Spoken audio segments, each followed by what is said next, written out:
Joining me now, political reporter for the Federalist, Bre Payton, and Republican campaign strategist Tony Sayegh. And Bre, let's start with you.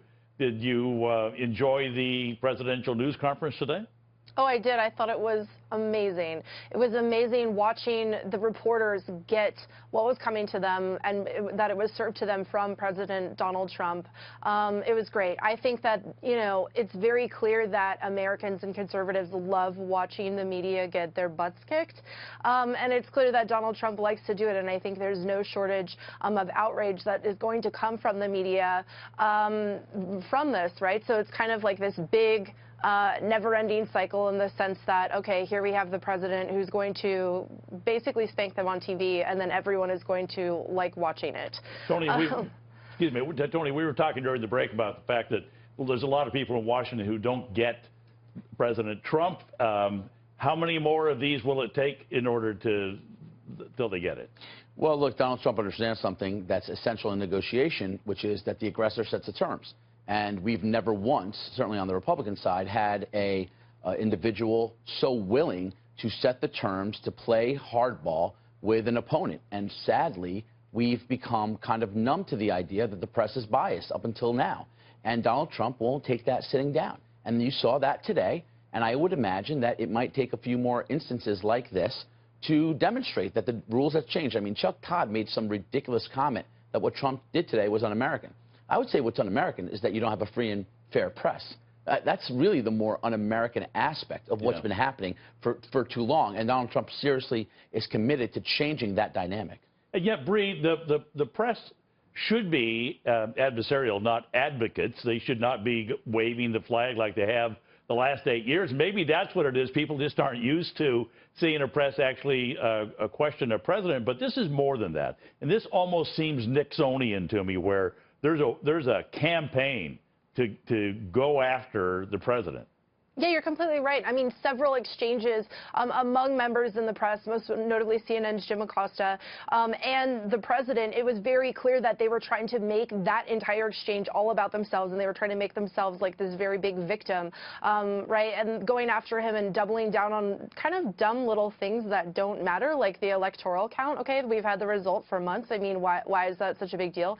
Yet they're digging in and doubling down on these kind of petty issues that aren't that big of a deal. And then when the president kind of pushes back or reacts to it, then they play victim and are like, oh, why are you trying to delegitimize me? Why are you doing this to me? So I think that kind of behavior or attitude is really frustrating for Americans who do rely on the press and on the media to report and tell them what's going on. And seeing that just confirms the biases that the public have in their heads that, look, these kind of people aren't objective. They're not doing what they're supposed to be doing. They're playing victim and trying to make it all about themselves. Yeah. Well, look, I mean, think about what Jim Acosta said last night in a live newscast. This is the CNN's White House correspondent, not an analyst, not someone who has an opinion show. This is the White House correspondent. Said the fix was in because he wasn't called on in the White House briefing room. So this goes to show you the ideology, the mentality of a lot of these. We say mainstream. I don't like that term. I think elite liberal press corps. Mainstream is not elite and liberal, okay? This is a press corps that's gotten away with way too much, and now the rules are changing, and they're not happy with that. But here's the other part behind all of this is that we spent most of the show talking about these things, but Bre, today, after all of this, the president went into the Roosevelt Room, and there were some coal miners in there, and Rand Paul and Joe Manchin. There was a little bit of everybody.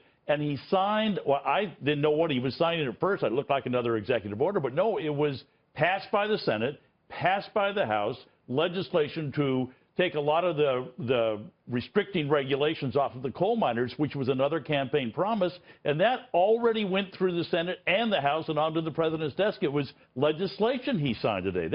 We're not even talking about the accomplishments today. Yeah, exactly.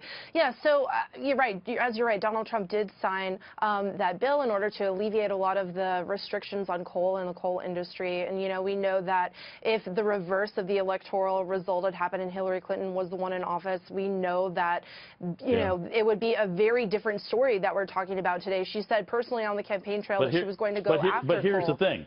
we're talking about everything but that. But we got to leave it there. But Bre Payton, Tony Sayegh, thank you both very much.